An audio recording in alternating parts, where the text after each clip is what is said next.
servant. Ito po ang ating topic. Ang topic po natin every Wednesday, Friday, at sinasalitan ko when anong Sunday about characters in the Bible. Yung mga tao ng Biblia na pinayagan ng Diyos na makilala natin. May dahilan kung bakit yan ay nasa Biblia dahil gusto ng Panginoon na yung halimbawa ng kanyang buhay ay makuha po natin. So, naamang servant girl, no? Okay. So, makikita po natin to sa Luke 4:27 to 30 at saka 2 Kings 5. Okay. Napakaganda ng mensahe nito kaya po hinihiling ko lahat po tayo ay makinig. No? Sikapin po natin huwag magpaabala sa anuman o sa kanino man at huwag po tayong maingay. Sikapin po natin na gamitin lang natin ating mga tenga. Naaman's servant girl. Okay. Noong Wednesday, kung nakinig po kayo, noong ating live stream, at inikayat ko po kayo na makinig, mag-react, mag-comment sa ating mga live stream every Wednesday at Friday. Starting sa mga next month, magkakaroon po tayo na may sasalit na po sa akin tuturo every Wednesday, no? So hindi lang ako ang magtuturo every Wednesday. Meron na rin pong narito na leader na sasalit din po sa akin. And every Friday, patuloy po yung ating mga young professional. Sila po yung nagtuturo every Friday, no? At sa Friday po, meron tayong revival night. Kaya dito po tayo sa church every last Friday of the month, no? At tuwing Sunday, sana po nire-review po ninyo yung ating pinag-aralan, pinakikinggan pa rin po ninyo sa inyong mga tahanan kasi malaking bagay po yun, no? Ako man, kahit po ako ginagamit ng Diyos sa pagtuturo, every Monday habang naglalaba po ako, ay pinakikinggan ko po yung mga messages every Sunday, no? At nabibless pa rin po ako. Nakaka-bless po talaga ang salita ng Diyos. Ang salita ng Diyos ay buhay at mabisa. Ito ay malaking bagay na natutulong sa atin upang tayo mag-grow, lumago sa kalagayang spiritual, at upang lumakas ang ating pananampalataya. Okay. So Luke 4:27 to 30. Ganito po sinasabi sa Luke 4:27 to 30. Sa dinami-dami, si Jesucristo po nagsasalita nito. Sa dinami-dami ng mga may ketong sa Israel, noong panahon ni Eliseo, wala ni isimang pinagaling at nilinis. Maliban kay Naaman, na isang taga Syria. Verse 26 o 28, nagalit ang lahat ng nasa sinagoga nang marinig ito. Nagsitayo sila at tinaboy siyang palabas, papunta sa gilid ng bundok na kinatatayuan ng bayan upang ihulog siya sa bangin. Ngunit dumaan lang siya sa kalagitnaan nila at umalis. Okay, tingnan po lahat kayo dito. Okay, the main character in the story in 2 Kings 5, na pag-aralan po natin yun Wednesday about Gehazi, the story of Gehazi. Si Naaman ay kilalang-kilala na po natin. Madalas na itong marinig, madalas na ninyong marinig sa mensahe, sa akin, sa ibang pastor na naririnig nyo, no? Sa katunayan, siya po yung main character dito sa 2 Kings 5. Pero actually, pag pinag-aralan po natin ng 2 Kings chapter 5, may 3 pong character dito na makikilala natin. Hindi lang si Naaman, hindi lang siya ang bida dito, hindi lang siya ang main character dito, pero may mga character dito na naisasantabi. Isa nga po dito yung pinag-aralan natin ng Wednesday about the story of Gehazi. Subalit sa umagang ito, hindi na po natin pag-aaralan si Gehazi kasi na-take up na po natin nung Wednesday. Pero may isang character po dito na tahimik. Hindi natin madalas marinig yung patungkol sa kanya. Subalit ang buhay niya ay may magandang itunuturo sa bawat isa sa atin, lalo na sa ating mga Kristiyano. Dahil sa 2 Kings verse 5, na stand out po dito si Naaman. Pero sa Luke 4:27, mismo ang ating Panginoong Hesukristo ang nagsabi ng kwento patungkol sa buhay ni Naaman. Na ang sabi niya, siya'y pumaroon sa Nazareth, ang bayan kung saan sinilang ang ating Panginoong Hesukristo. Pero alam po natin, nang siya'y pumunta sa kanyang bayan kung saan siya lumaki, yung mga taong taga Nazareth ay hindi agad sumampalataya sa kanya. Hindi siya kinilalang propeta. Hindi siya kinilalang anak ng Diyos. Kaya sabi nga ng Panginoon, mahirap paniwalaan kapag ikaw ay nasa sarili mong lupain, na doon ka lumaki. Nakilala nila si Jesus na anak ni Maria at ni Jose na isang karpintero. At ang kanyang mga kapatid ay mga karpintero rin. May kapatid siyang babae, may mga kapatid siyang lalaki. So, ito ang dahilan kung bakit hindi siya pinaniwalaan ng mga taong kasama niya doon sa lupaing yaon kung saan doon siya lumaki. Walang iba kundi sa Nazareth. Pero sa oras na ito, nang si Jesucristo ay naroon at sinabi niya, nag-share siya doon sa sinagoga, no? At sinabi niya ang salitang ito na ang daming may ketong sa Israel noong panahon ni Eliseo, na propeta ng Diyos si Eliseo na shinare ni Brother Michael noong Friday about Elisha, no? So ano masabi? Ang daming may ketong sa panahon ni Eliseo, pero walang isa man ang pinagaling ang Diyos, kundi itong si Naaman, na isang taga-ibang lupain, na taga-Syria, hindi siya Hudyo, hindi siya katutubong Israelita. Okay, no? So, pagkatapos nito, no, naggalit ang mga tao sa kanya. Kasi, ano ibig sabihin nito? Ibig sabihin nito, dahil sa inyong walang pananampalataya sa Diyos, kaya hindi nakagawa ang Panginoong Hesus ng maraming himala sa Nazareth. Maraming mga guro doon, maraming mga pariseo doon, maraming mga scribes doon, eskriba, mga guro ng kautusan, mga pari, mga matataas, mga nasa loob ng sinagoga, loob ng templo, loob ng simbahan, pero hindi nila kilala mabuti kung sino ang Diyos.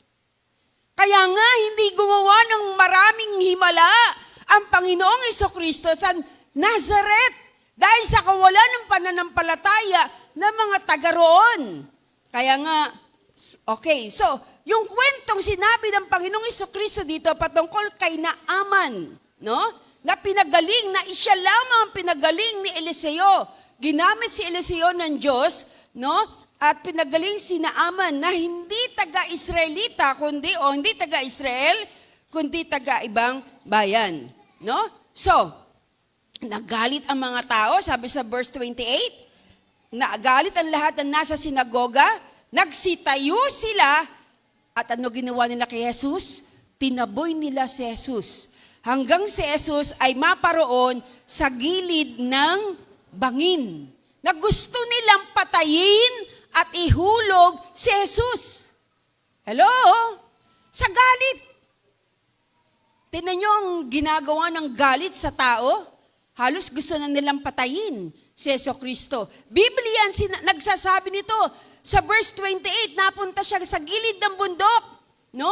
Upang ihulog siya sa bangin. Ngunit ang ginawa ni Jesus, dumaan lang siya sa gitna. Hindi siya dahil walang kapangyarihan ng sino man na gustong pumatay kay Jesus, kung hindi kalooban ng Ama, kung hindi kalooban ng Diyos, walang mangyayaring masama kay Jesucristo. Amen? Gayun din naman sa atin, kung hindi kalooban ng Diyos, walang mangyayari sa ating masama kung hindi niloloob ng Panginoon. Dahil iniingatan tayo ng Panginoon. Amen? Okay, praise God. So, balikan natin yung istorya na sinasabi ng Panginoon sa 2 King verse 5, no? Ito po, na-share ko na rin po nung Wednesday, sa verse 1, ang sabi, yung place dito ay sa Syria. Ito ang Syria, bayan ng Syria ay constant enemy ng Israel, no? Ito ay kaaway talaga ng mga Israel o ng mga Hudyo. Meron pong isang lalaki na ang pangalan ay Naaman, na sinasabi sa Biblia siya'y matipuno, malakas, magandang lalaki, matalino, no? Kilalang tao. Siya po ay isang commander-in-chief, siya po ay isang general, no, na ang pangalan niya ay Naaman. Napakagandang lalaki, napakakilalang tao, datapwat meron siyang isang problema. Merong isang bagay na nagpapabigat sa kanya. Meron siyang isang bagay na nagpapahirap sa kanya. Ano po yun? Meron po siyang sakit na ketong. Noong unang panahon, pag may ketong ka, malala po yung sakit na yun. Walang kagalingan. At yung mga tao may sakit na ketong, doon po nila pinatitira sa bundok kahit mayaman ka.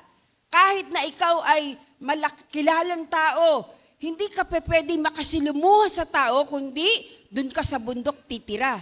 Marahil sa oras na ito, na itatago pa na ni Aman yung sakit niya. Nakapagsusuot pa siya ng long sleeve. Nakapagsusuot siya ng mahabang damit.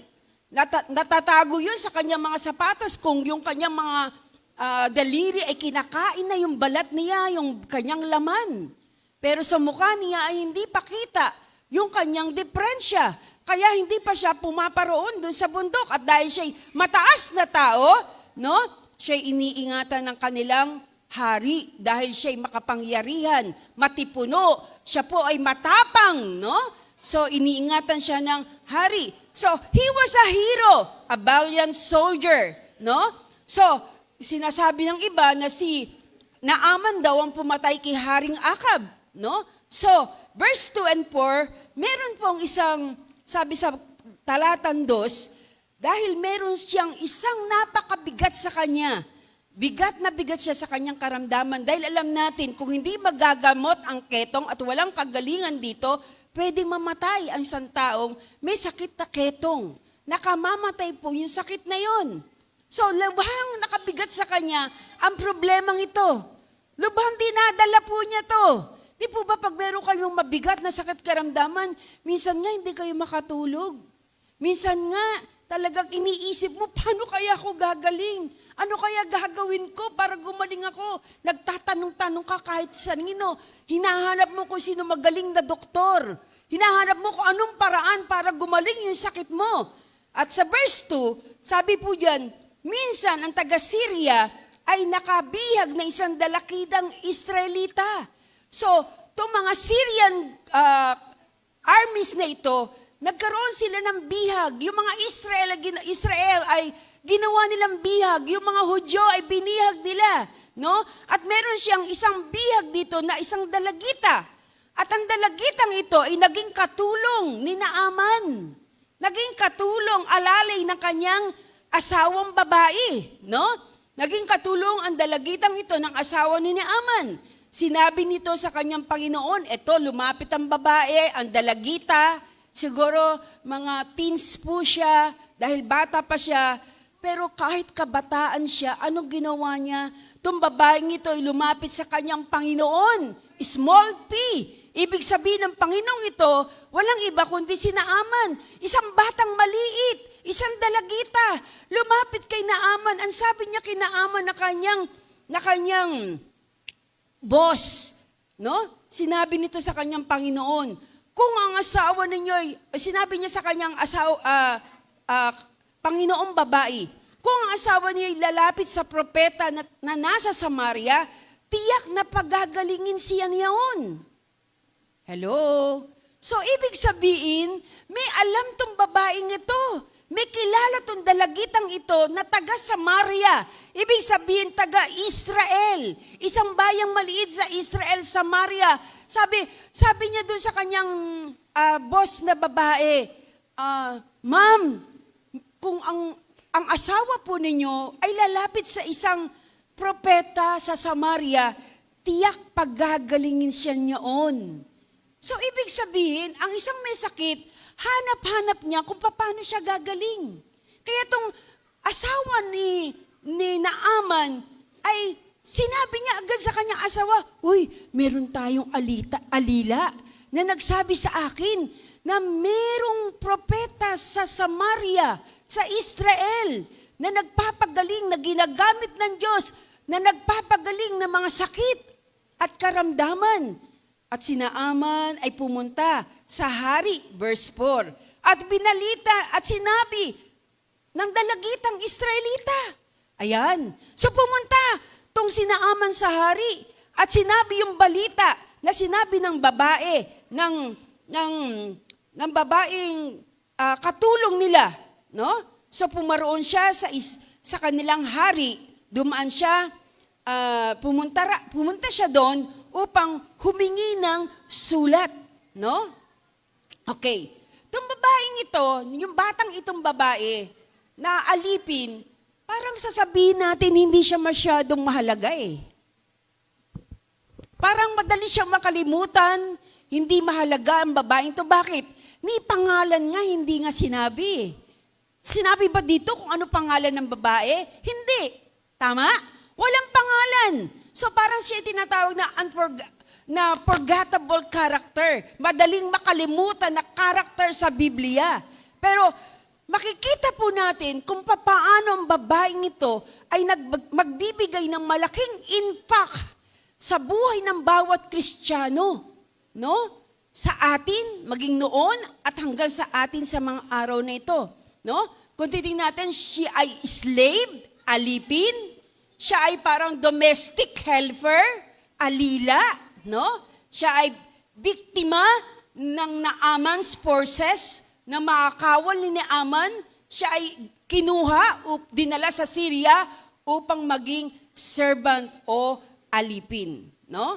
So, probably, nang siya'y kinuha, pinersya siya, o kaya ay kinuha siyang sapilitan sa kanyang magulang, sa kanyang hiniwalay sa kanyang mga pamilya, no? At narito, nag-iisa na siya. Pero, makikita po natin, habang makikinig kayong mabuti, kung papaano ang babaeng ito ay naging hero. No? Hero para kay Naaman. At hero rin para sa bawat isa sa atin. Not because na maganda ang kanyang, hindi sinasabi dito na siya ay very impressive, siya ay significant, pero sa katunayan, wala nga siyang pangalan kaya madali siyang makalimutan. Pero anong sabi niya? No? I-notice po natin yung sinabi po niya. Sinabi niya isang napakagandang katotohanan. Ano yung katotohanan yon? Na may pag-asa para kay Naaman, na mayroong isang propeta ng Diyos sa Samaria, sa Israel, na nagpapagaling ng sakit at karamdaman. No? I-notice natin kung gaano kabait tong babaeng ito. Bakit? Siya isang mabait na babae, meron full of compassion, siguro naawa na siya sa amo niya eh. Nakakaawa naman ang amo ko. Kinakain ng ketong yung laman niya. Kaawa-awa naman tong aking amo. No? Parang depressed na siya sa kanyang nararamdaman sakit at karamdaman. Marahil yung amo niya, lugmok na, nawawala na ng pag-asa. Walang kagalingan ng ketong. Sino magpapagaling sa akin? Mamamatay na lang ba akong ganito? Naawa siguro siya sa kanyang amo. Kaya ang babaeng to, hindi siya nakatiis. May alam siya na hindi alam ni Naaman. May alam siya na hindi alam ng asawa ni Naaman. May alam siya na hindi alam ng mga tao na kapaligid sa kanya na merong isang propeta ang Diyos doon sa Israel na nagpapagaling ng mga may sakit at karamdaman. Subalit, yung hindi alam ng mga taong ito, kahit siya ay alipin, nandun siya sa bayang yaon na slave, kahit hindi magandang paraan yung ginawa sa kanya, kinuha siya, ginawa siyang alipin, nagmalasakit pa rin siya kinaaman at sa pamilya niya. No? Ano sabi niya? Meron po doon sa aming bayan na isang propeta na nagpapagaling. Tayo ba mga kapatid, Do we have a compassion? May compassion ba tayo sa puso natin na may kilala kang tao na may sakit at karamdaman? Na meron kang taong patapon na kilala na patapon na ang buhay niya? Na ang buhay niya ay lubos na magulo, yung buhay niya ay lubos na walang kabuhay-buhay. Pero ano ginagawa natin? Kagaya ba tayo ng babaeng ito? Na sinasabi natin na may paraan. Hindi mo nga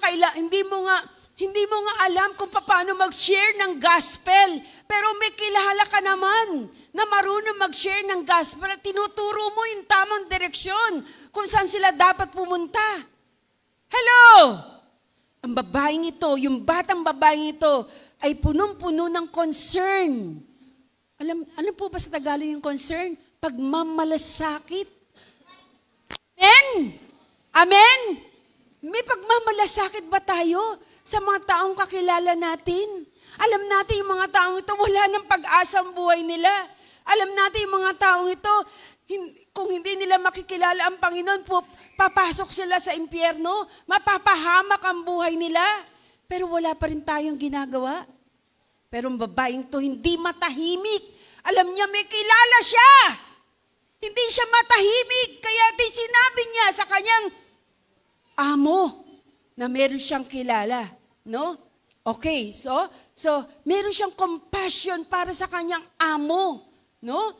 Yung words na ito, yung mga salitang binitawan ng dalagitang ito ay nagbigay ng hope, nagpag-asa kina Aman at sa asawa ni Naaman. Amen? Amen? Hindi niyo po ba alam ang pakiramdam ng desperadong tao? Hindi pa ba ninyo naranasan na parang desperate na kayo? Na wala kayong magawa sa problema ninyo? Na wala kayong magawa sa sakit at karamdaman ninyo? Hindi niyo pa ba alam yung pakiramdam ng walang kabuhay-buhay ang buhay? Patapon ang buhay? Yung babatang ito, very young siya. Bata pa siya. Pero wala pa siyang ganong karanasan. Pero nakita niya kung papaano ang kanyang amo ay nahihirapan. At pinakita niya na may pag-asa. No? Okay, so ano nangyari? Nang marinig to ni Naaman sa verse 4, listen. Nang marinig to, ni Naaman yung sinabi ng batang babae, ano ginawa ni Naaman? Pumunta siya sa hari at binalita ang sinabi ng dalagang babaeng Israelita. Hari, may nakita na ako. Meron na akong solusyon. Meron akong katulong na nagsabi sa akin, doon sa Israel may propeta ng Diyos, no? Na nagpapagaling ng mga may sakit at karamdaman. Hari, bigyan mo ko ng sulat para ibigay ko ito, yung sulat na ibibigay mo sa hari ng Israel. No? So, ginawa ng hari ng Syria.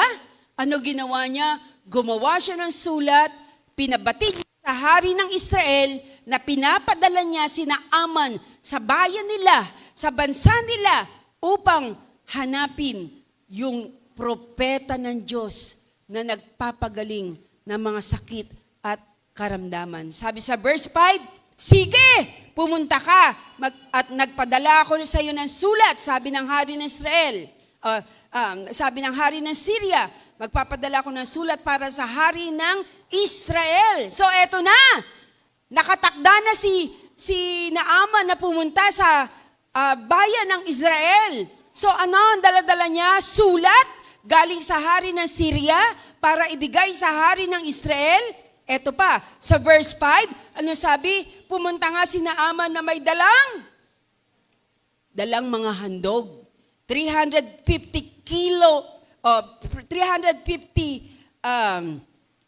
na pilak, no? Sabi dito, 350 kilong pilak. 350 kilos of silver. Yun ang dala niya. Napaka dami, no? At saka sabi, 6,000 pirasong ginto. 6,000 pirasong ginto at 10 magagarang kasuotan. No? Ito ay seryosong amount of money. Napakalaking pera nito. 350 kilos of silver. No? Ang isang kilo daw ng silver ay ang kahalaga daw noon ay 3,000 years na sweldo na isang pangkaraniwang manggagawa. Biruin nyo. Yung isang kilo lang pero ang dala niya ay 350 kilos of silver at 6,000 pieces of gold at 10 magagarang bisan.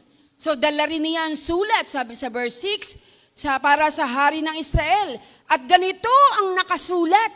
Ito ang sinasabi ng sulat ng hari ng Syria para sa hari ng Israel. No? Sabi po doon na mahal na hari, ang may dala nitong sulat na ito na si Naaman ay aking lingkod. Nais ko samang pagalingin mo siya sa kanyang ketong.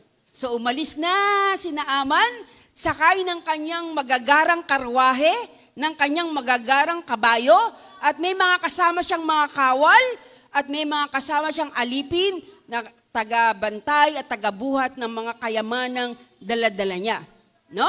At siya ay pumaroon sa Israel. Nang siya'y pumaroon sa kaharian ng Israel, dumaan muna siya sa hari ng Israel at inabot ang sulat. At nang mabasa to, listen, nang mabasa ito ng hari ng Israel, yung nakasulat dun sa sulat, ano ginawa ng hari ng Israel? Pinunit niya ang kanyang damit. Noong unang panahon, tingin kayo dito, noong unang panahon, madalas niyo siguro mabasa, bakit pinupunit ng mga tao noon ang kanilang damit? Sa tingin nyo, di ba nabasa natin yan? Pinunit niya ang kanyang damit. Dalawang bagay. Isang dahilan kung bakit pinupunit ng mga tao noon ang kanilang damit pagka nagigrieve sila, malungkot sila, nagdadalamhati sila. Pangalawa, paggalit sila, pinupunit nila ang kanilang damit. Hello? Hello? So pinunit ng hari ang kanyang damit at sinabi, ako ba'y Diyos na maaaring pumatay at bumuhay? Tingnan nyo makinig kayo. Bakit sinabi ito ng hari ng Israel? No? Sabi, ako ba'y Diyos para bumuhay at pumatay? Bakit sa akin niya pinapunta ang taong ito para pagalingin ang kanyang sakit? Baka naman humahanap siya ng paan para magkaroon ng digmaan. Aba, parang ang kitid ng isipan ng hari. Hello? No? Ibig sabihin, gumagalang lang tong hari ng Syria na bago siya maghanap, bago niya hanapin kung sino yung propeta doon na nagpapagaling, siyempre, dadaan ka muna sa hari, magbibigay galang ka. Hari, kilala niyo ba yung taong yon? Taga saan ba siya? Bakit wala siyang alam? Bakit hindi niya narinig? Pero itong dalagitang ito, kilalang-kilala niya yung propeta ng Diyos na gumagawa ng himala doon sa loob ng Israel. Siya isang hari, pero hindi niya alam. O bingi siya. O nakakalimutan niya yung mga ganung mga balita, magagandang balita. No? So, he was so blind. Parang bulag siya. Hindi niya alam ng malaking kapangyarihang kumakalat sa kanyang bayan. Ano yung kapangyarihang kumalat at kumakalat sa kanyang bayan? Na mayroong isang lalaki ng Diyos na gumagawa ng himala sa kanilang bayan. Amen? Amen po ba? So, alam niya ng mga tao doon kung babasahin po natin yung 2 Kings chapter 4. No, yung chapter, bago dumating yung chapter 5, yung 2 Kings chapter 4, makikita po natin yung ilan sa mga ginawang himala ni Eliseo. Ano yung mga himalang ginawa niya? Yung binigyan niya ng solusyon, yung problema ng isang biyuda. Yung biyuda ay iniwan ng kanyang asawa ng napakaraming utang at wala siyang maibayad. Lumapit ang biyudang ito kay Eliseo, propeta ng Diyos, ano gagawin ko? Depressed na ako. Ang daming utang na iniwan ng aking asawa bago siya mamatay. Ano gagawin ko? Ano sabi ng lingkod ng Diyos? Sige, manghiram ka ng maraming mga bote. No, senior yun ni Brother Michael nung Friday, di ba? No, manghiram ka ng maraming bote. At pag nanghiram ka, yung natitirang konting langis at konting langis doon sa bahay mo, isalin mo sa mga boteng yun. Kung ang hinahiram niyang bote ay 100 piraso, hanggat hindi nauubos yung bote, tuloy-tuloy yung langis. At sabi, wala na po akong lalagyan. O sige, kung ilan yung nandyan sa'yo, ibenta mo. Nang ibinenta ng babaeng yun, yung mga langis, nakabayad siya ng lahat ng utang at may sumobra pa sa kanya. Amen? Palakpakan po natin ang himala. Diyos ng himala, walang iba kung ating Panginoon. Ano pa? Binuhay niya yung anak ng isang babae na hindi magkaanak, pinag-pray niya. Tapos yung babae ito ay nagkaroon ng anak. Tapos namatay yung anak niya. Pero sa biyaya ng Diyos, nang hinigaan ni Eliseo, ang bata ay patay na, nangingitim na, pero nang ipinag-pray ni Eliseo at kanyang dinapaan, ang bata ay umatsing ng 7 beses at ang bata ay nabuhay. Amen? Praise the Lord. At kahuli-huli sa chapter 4 na himala ay nagkaroon ng laso ng pagkain ng mga Israel. At ano ginawa ni Propeta Eliseo? No, inalis niya yung lason. Kaya yung pagkain doon sa Israel ay nakain ng bayan. Kung walang propeta, walang himala. Ginagamit ng Panginoon ang mga propeta noong unang panahon. At hanggang ngayon ay may ginagamit ang Diyos para maipakita niya ang kanyang mga himala. At katakataka, tong haring ito ng Israel ay hindi niya kilala si Eliseo. I believe, kilala niya. Pero wala siyang care. Ano sa akin kung ikaw na naaman ay pumarito? Wala siyang care. Hindi siya nagmamalasakit. No? So, verse 8, ano ang sabi? Nang malaman ni Eliseo yung ginawa ng hari, na wala siyang pagmamalasakit, na wala siyang ginawa, na hindi tinuro kung saan siya matatagpuan, nang malaman to ni Eliseo, pinapuntahan niya si Naaman at sinabi, pumarito ka sa akin upang malaman ng ninyo na taga-ibang bayan, taga-ibang bansa, upang malaman ninyo na may propeta sa Israel. Verse 9, nang malaman to ni Naaman, na sinabi sa kanya na sinabi ni Eliseo, yung ganitong bagay na pinapapunta siya ni Eliseo sa kanilang bahay, sumakay siya sa kabayo, sa kanyang karwahe, at pumaroon siya sa bahay ni Eliseo. Eto na. Ang daming karwahe, ang daming kabayo, dugudug, dugudug, dugudug, dugudug, dugudug, dugudug, dugudug, dugudug. Maingay, no? At huminto yung mga karwahe, huminto yung mga kabayo doon sa tapat ng bahay ni Eliseo. Nakasakay sa magagarang karwahe, maraming mga bantay, alalay, mga kawal, at kumakatok. Tao po! Tao po! Tao po! Propeta Eliseo, naghintay sila na matagal. Pero walang lumabas na propeta ng Diyos. Kundi, ang sabi po, ay naghatid si Eliseo ng isang messenger para sa kanya. Sa verse 10, ito po ang sabi, verse 10, kinig kayo, ipinasasabi sa kanya ni Eliseo, pumunta ka sa ilog ng Jordan, lumagbog ka ng 7 beses, at magbabalik sa dati ang iyong katawan, gagaling ang iyong ketong. Listen, ito ang instruction ng lingkod ng Panginoon. Ano ang sabi? Pumaroon ka sa ilog ng Jordan. Lumibog ka ng 7 beses, at anong sabi? Magbabalik ang iyong katawan at gagaling ka sa iyong ketong. Verse 11, eto na. Nahayag na yung attitude ni Naaman. Oo nga, maganda siyang lalaki. Oo nga, matipuno siya. Oo nga, matapang siya. Oo nga, matalino siya. Pero, may attitude naman. Ano yung attitude niya? Sabi nang marinig niya ito, nagalit siya. Sa verse 11, galit na sinabi ni Naaman, akala ko ba'y sasalubungin niya ako? Siyempre, mataas na tao yan eh. General yan eh. Commander-in-chief yan eh. Diba? Mapaghanap yan ng atensyon eh. Diba? Dapat sasalubungin mo yan. Dapat lalagyan mo yan ng bulaklak. Hello? Diba? Ganun yung mga matataas na tao. Tama? Diba? Haharapin mo yan. Iistimahin mo yang mabuti. Ganon ang gusto ni Naaman. Ganon ang iniisip niyang gagawin sa kanya ng lingkod ng Panginoon. Pero hindi ganon ang ginawa ni Eliseo. Kaya nagalit siya. Ano ba naman yan? Alam nyo? Sabi niya, akala ko lalabasin niya ako. Sasalubungin niya ako. Ako'y kilalang tao. Ako'y mataas na tao. Ako'y importanteng tao. Ako'y mahalagang tao.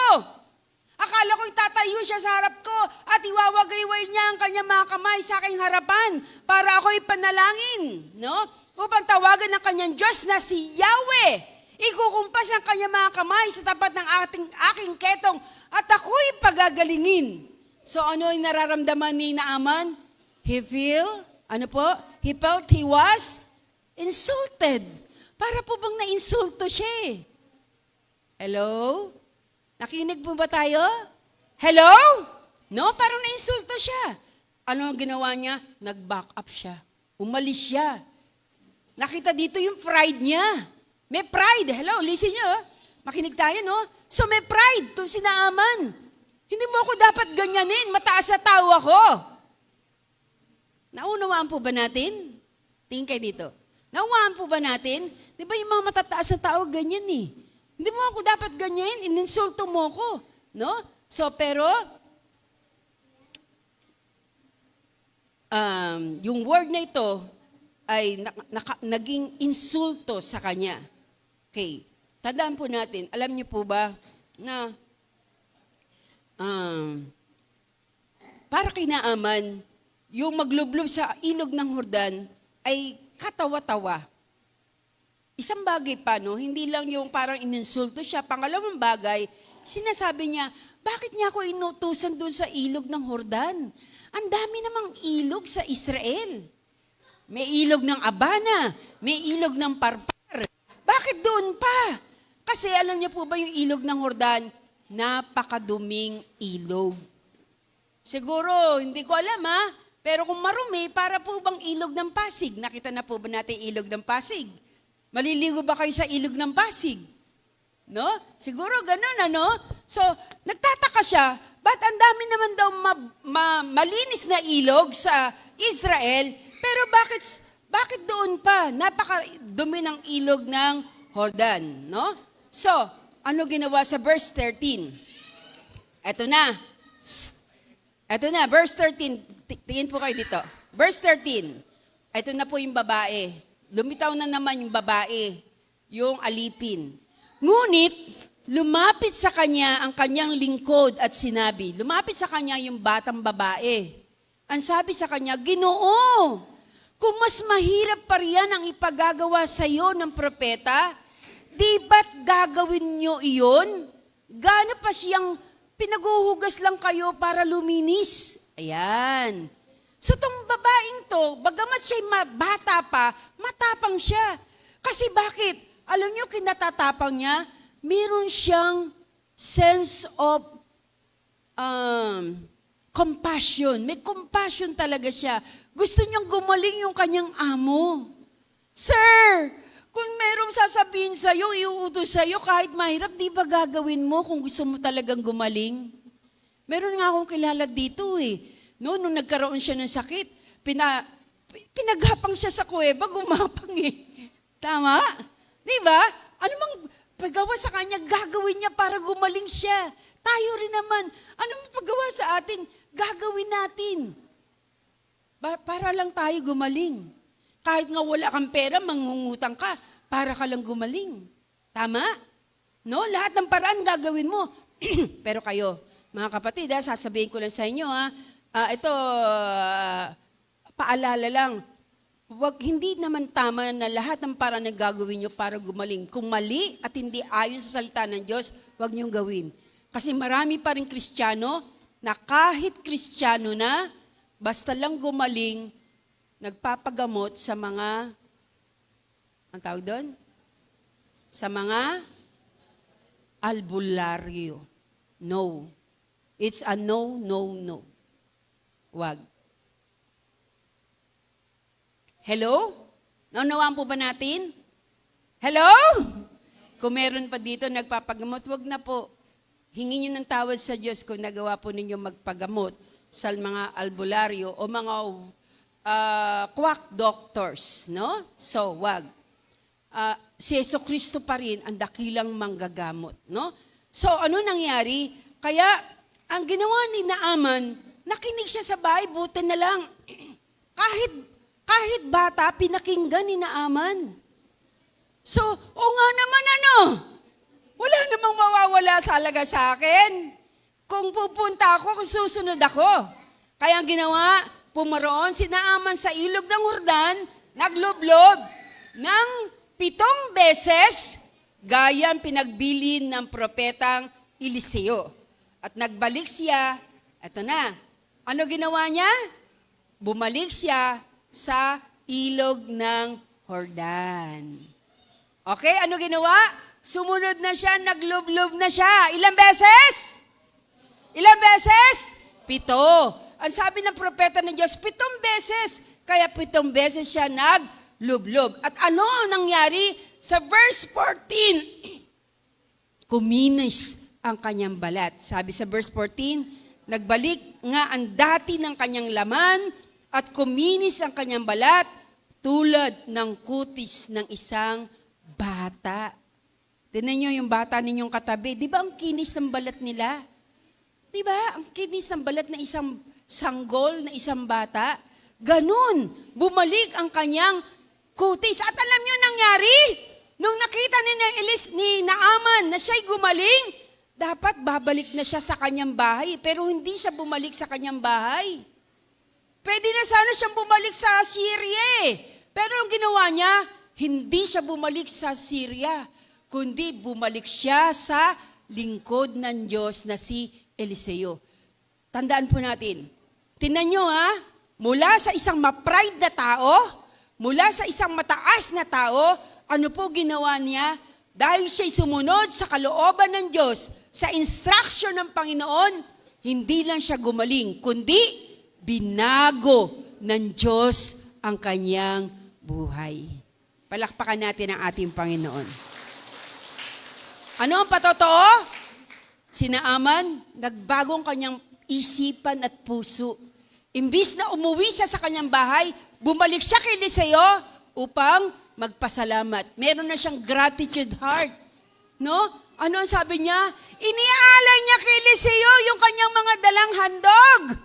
Yung 350 kilos of silver and 6,000 gold at 10 mga damit na mamahalin. Ang sabi niya, tanggapin po ninyo itong aking nakayanan. Napaka-humble na niya.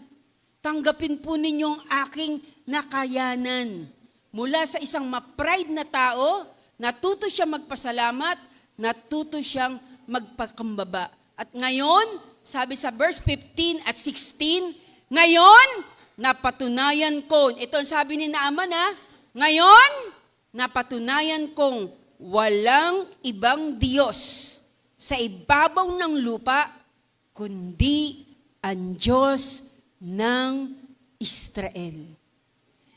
Ngayon, may isang tao, na isang makasalanan tao na nagpapatunay.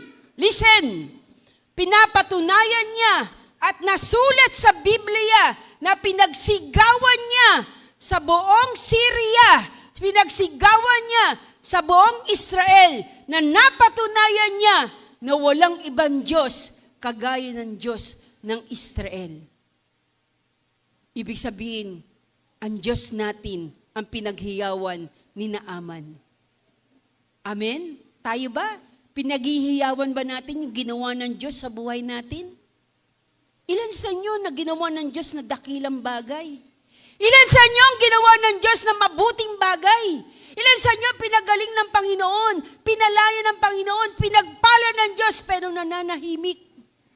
Pero si Naaman, isang lalaking mataas, isang ma-pride na tao, pero pinagsigawan niya na makita niya na totoo ang Diyos na Israel. Sinabi niya, napatunayan niya na walang ibang Diyos sa ibabaw ng lupa, kundi ang Diyos ng Israel. Palakpakan po natin ang ating Panginoon. So, ano sabi niya? Sige na po, lingkod ng Diyos, tanggapin mo na itong handog ko. Pero ano sabi ni Elisha? Verse 16, sabi ni Elisha, saksi si Yahweh, ang buhay na Diyos na aking pinaglingkuran. Hindi ako tatanggap ng kahit ano. Hindi po masamang tumanggap ng regalo. Hindi po masamang tumanggap ng anumang bagay kung may binibigay sa atin. Hindi po masama, pero may dahilan kung bakit ayaw ni Eliseo tanggapin yung mga bagay na binibigay ni Naaman. Dahil alam niya, ang biyaya ng Diyos, ang grace ng Lord ay libre. No? At si Naaman ay hindi pa lubos na mananampalataya, noon lang siya nakakilala sa Panginoon, kaya hindi niya tinanggap. Ano sabi sa verse 17, ito'y patotoo na nabago si Naaman. Kung ayaw niya itong tanggapin, maaari po bang umuwi mag-uwi ako ng lupa mula dito?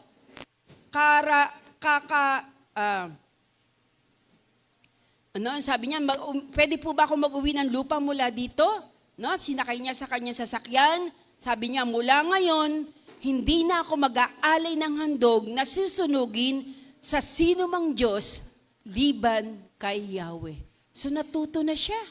Sabi niya, kung ayaw niyo pong tanggapin, hingi na lang po ako ng lupa mula dito. At ito'y gagawin kong altar na kung ako'y mag-aalay ng anuman, no? Hindi ako maghahandog sa kanino man Diyos na susunugin, kundi kay Yahweh lang ako mag-aalay ng handog. Ibig sabihin na bago ang puso ni Naaman. And this story, ang istoryang ito yung sinabi ni Jesus na alalahanin nyo sa Luke 4, no? Sa Luke 4 na sinabi ng ating Panginoon na binasa natin sa Luke 4:27 na patungkol sa kasaysayan ni Naaman. Alam nyo yung mga tao kung ba't nagalit kay Jesus nang sinabi niya yung kwentong ito? Dahil nakita nila na Jesus Christ, si Jesucristo ay higit kaysa kay Eliseo. No? Siya ay higit kaysa kay Eliseo. Na si Jesus ang naglilinis. He can wash, He can cleanse. No? Kung tayo maniniwala, siya'y nagliligtas. Kung tayo po'y magsisisi, tayo po'y kanyang patatawarin. Ano makakapaglinis sa bawat isa atin? Hindi lang yung river of Jordan, kundi higit pa doon, nothing but the blood of Jesus. No? Okay. So, panghuli, nasa conclusion na po tayo. Dalawang question na iiwan ko sa inyo. Dalawang tanong ang iiwan ko sa inyo. Number 1, will you now respond to the invitation of Jesus to wash and be cleansed? Tatanggapin niyo ba ang invitasyon ng Panginoong Jesus para maglinis? No? Kagaya ng ginawa kina Naaman. To believe and to be saved. Yung sumampalataya tayo at maligtas. To repent, na magsisi tayo sa ating mga pagkakamali, pagkakasala at pagkukulang, at tayo bigyan niya ng kapatawaran. Dahil, maybe, kagaya tayo ng hari sa Israel, we're so close. We are close, so close to the saving power of God. Malapit na tayo doon sa kaligtasan at kapangyarihan ng Diyos. No? And yet, hindi tayo aware. Nakalimot tayo.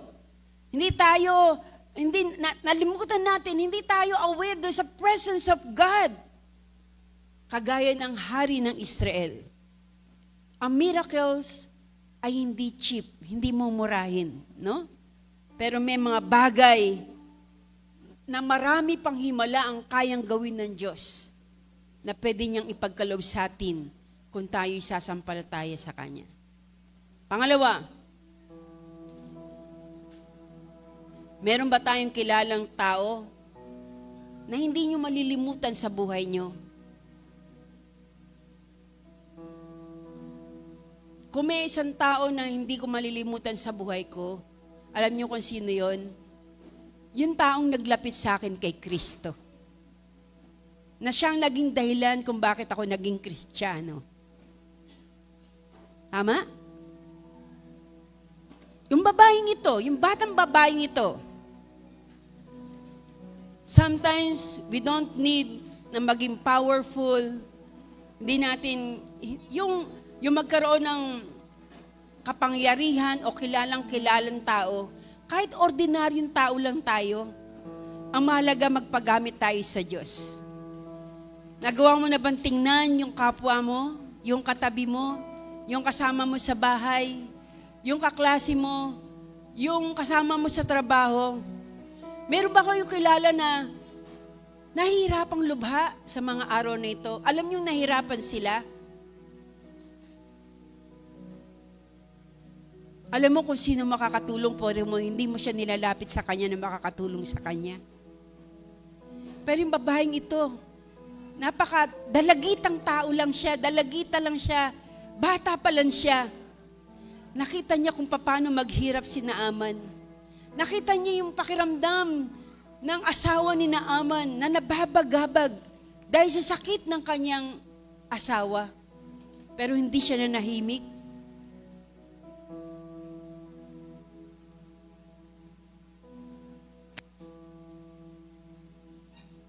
Napakahirap ng kinalalagyan ng isang tao na may mga problema, sakit at karamdaman, na may mga pagsubok, may mga paghihirap sa buhay. Oo! Kinikilala mo, hindi mo kaya silang iligtas. Pero may kilala ka na pwedeng magligtas sa kanila. Tama? Tama?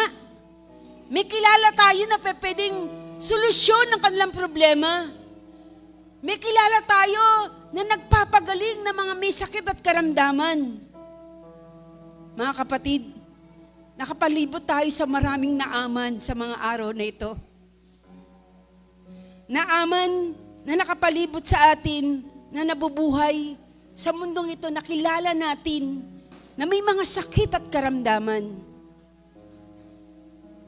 Ang kanilang mga katawan ay may sakit. Ang kanilang mga puso ay nasasaktan. Lubos na umiiyak, tumatangis sa sakit na nararanasan nila sa buhay.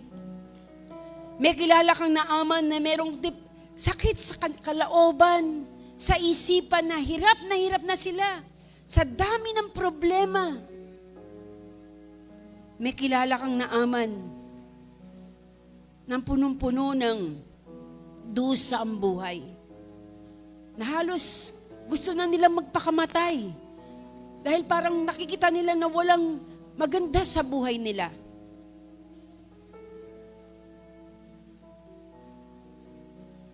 Dapat maging kagaya tayo lahat ng babaeng yon, ng sanang Naaman, na bagamat bata lang siya, gumawa siya ng paraan para ang mga taong ito na nasa kaguluhan, nasa helpless condition, nasa hindi magandang kalagayan, ay makilala ang solusyon ng lahat ng problema, solusyon ng ating mga sakit at karamdaman, solusyon ng ating mga pinagdadaanan sa buhay, kundi ang ating Panginoon sa Kristo. Simply invite them. Invite them to the river. Tell them what we know. Sabihin natin sa kanila yung alam natin. Hindi tayo nariyan sa upuan at nakikinig lagi tuwing araw ng linggo. Yes, blessed are you, nakakarinig ng mga mensahe. Pero hindi lang para sa inyo yan. Dapat sinishare nyo rin yan sa iba na nangangailangan. Nakagaya ni Aman, na lubang nagdudusa sa mga araw na ito. Pero kung walang babae, hindi niya makikilala ang solusyon ng lahat ng problema sa mundong ito. Walang iba kundi si Kristo. Mga kapatid, napakaraming Naaman tayong kilala. Bakit hindi niyo sila akayin sa Panginoon? Bakit hindi niyo sila puntahan? Bahagi na ng salita ng Diyos. Bakit hindi niyo sila ipag-pray? Bakit hindi niyo sabi sa kanila, may kilala ko na nagpapagaling. Magpapagaling sa iyong sakit at karamdaman. May kilala ko na tayong solusyon ng iyong problema. May kilala ko na tanging magtataas sa iyo sa iyong mababang kalagayan. Mga kapatid, sa umagang ito, kain po natin na maging kagaya ng servant girl na ito.